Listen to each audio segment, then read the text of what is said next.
Hi everyone, I'm Raoul Pal, and welcome to my show, The Journeyman. The Journeyman, as you all well know by now, is my journey into the nexus of macro, crypto, and the exponential age of technology. I try and move all of these topics along so you can see that they're all part of a bigger picture. Today, it's time to get back to crypto, which I know many of you are involved in. As you know, I think it's the biggest macro opportunity of all time, and it's still all to play for in 2025. Bitcoinzilla stands out with its simplicity and clarity. We've crafted an experience that anyone can dive into, whether you're a crypto expert or just a new to the crypto world. Now guess who keeps his eye on us? The author of best-selling book Rich Dad, Poor Dad, Robert Kiyosaki. And we want to take this opportunity and thank all the people who trusted us, and we read every comment. And the best part, it's free. Subscribing now means you will get all new information for free. Don't just follow the trends, stay ahead of them. Subscribe to Bitcoinzilla today and enjoy the new edge. In this video, Raoul Pal dives into AI and crypto's emerging opportunities, the intersection of macro trends and technology, and how crypto shapes digital identity. Let's catch him up for his insights. I'm very privileged because I do a number of different things. Not only am the CEO and co-founder of Real Vision, but also my research service, Global Macro Investor, I've been writing for 20 years. And it's become a very famous institutional research service and maybe the best performing in all history, which I'm incredibly blessed at. But I also own an asset management company, Exponential Age Asset Management, where our core product is a fund of hedge funds that are crypto hedge funds. So we get to speak to the greatest crypto hedge funds in the world. And somebody I've got to know over time, who's one of our great managers, is Richard Galvin. Richard Galvin is a great thinker. He's a technologist, an analyst, but now, and for many years, is one of the larger hedge funds in the space. So I always like to catch up with Richard and figure out what's going on and where the future trends are, where we are in the cycle, and what opportunities we should look at. So let's sit down with Richard Galvin. I mean, as a firm, we've generally run pretty low allocations to Bitcoin, relatively low, much lower than, say, its market dominance figures.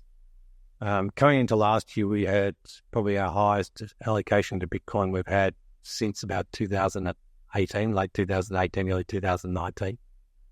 It just had such good tailwinds, right? Like things were just, piling on top of each other in terms of ETF demand. Other factors that just continue to sort of push it through and get that penetration amongst particularly the investor market, right?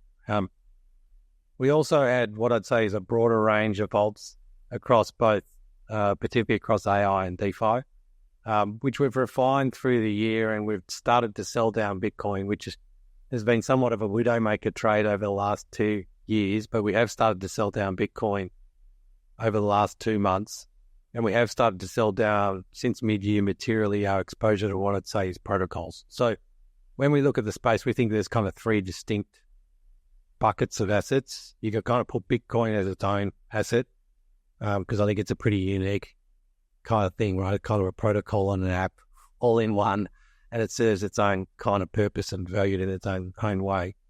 Outside of that, we think there's really two sort of baskets of assets. You've got applications on one side and you've got protocols on the other. Applications being built on top of protocols, generally or sometimes having their own. We've skewed our portfolios materially towards applications over the last 6 months, as we think that's the most compelling trade as we look to the medium, longer term, both in terms of where we think the tech is from a maturity perspective and putting our investment hat on where we think the relative values are when you look at those two parts of the sector on a bottom-up basis. Bitcoin has once again surpassed the $100,000 mark, making headlines with a 3.39% gain in the last 24 hours and a 7.93% increase over the week. This remarkable surge is being closely tied to heightened institutional interest and substantial whale activity, signaling strong momentum for the cryptocurrency. However, experts suggest key factors must align before Bitcoin reaches its next all-time high. Recent whale movements have drawn significant attention.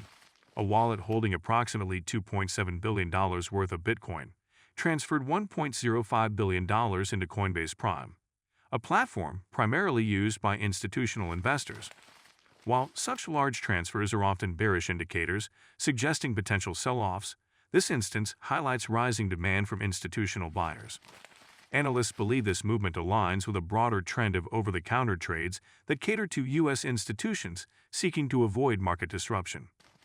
According to CryptoCoin, recent inflows into Coinbase Prime are reminiscent of activity seen before Bitcoin's last peak at $108,135 in December 2024. This suggests another rally could be on the horizon if the current demand persists. Despite the bullish sentiment, analysts caution that a slight pullback may occur before Bitcoin resumes its climb. Historical patterns suggest Bitcoin often retraces to a local support level before continuing its upward trajectory, making this a crucial moment for investors. I built a different valuation model for this I want to throw by you, which is Metcalfe's Law. So I use Metcalfe's Law to value the networks, and what I tried to do was approximate the value of the protocols, and what I got to was two variables only that explain most of it. One was number of active users, let's say in a month. Okay, that makes sense. So that's the nodes on the network. And the other was how much value was transacted by those nodes on the network. Using those two things, I just multiplied them out. They produce almost identical charts to the price chart or the market cap chart. So then simplifying it down, it's like, well, this is why Doge has huge value, because it has a bunch of active users, but no value being transacted except the buying and selling. Ethereum has a lot of users, a lot of activity, and a reasonable amount of value because of all the applications layers being built on top. And I'm not sure how people accrue the layer 2s, but I just assume it accrues to the layer 1 in terms of the use of the chain.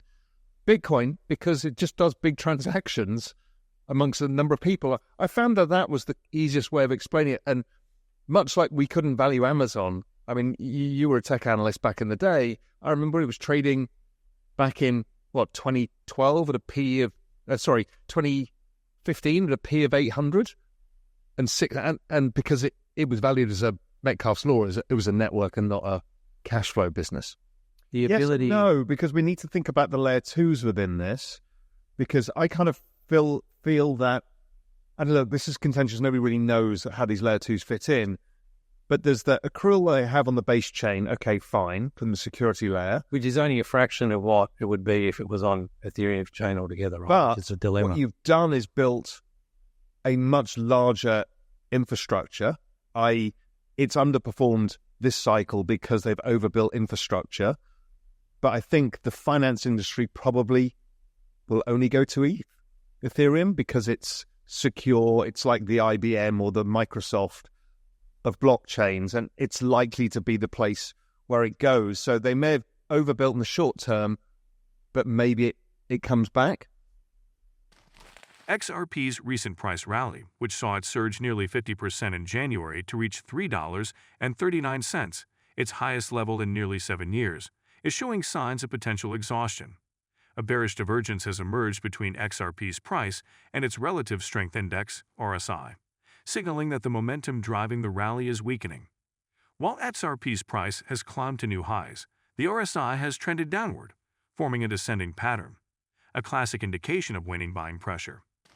Adding to the concerns, XRP is trading significantly above its 50-day exponential moving average, currently at $2.28. Historically, overextended rallies like this often retrace to their EMA levels as traders take profits and the market stabilizes.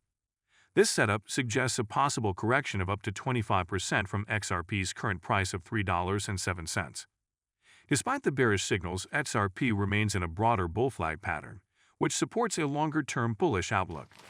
If XRP retests and bounces from the pattern's upper trend line, it could validate the breakout and pave the way for a move toward its next upside target of $4.42. However, failure to hold above the trend line could lead to a deeper correction, with potential support near $1.90 or even lower, at the 200-day EMA near $1.35. If you've been watching so far, thank you so much for watching, and do not forget to subscribe to Bitcoin Seller. For daily news all for free. That's all for today's video. Until next time, and do not forget to subscribe to Bitcoin Seller. The most important news will reach your inbox on a daily basis and for free. I do not know why you have not subscribed yet. If you like the video, give it a thumbs up and subscribe for more daily updates. Remember, knowledge is power, and we're here to empower you on your financial journey. Until next time, happy investing.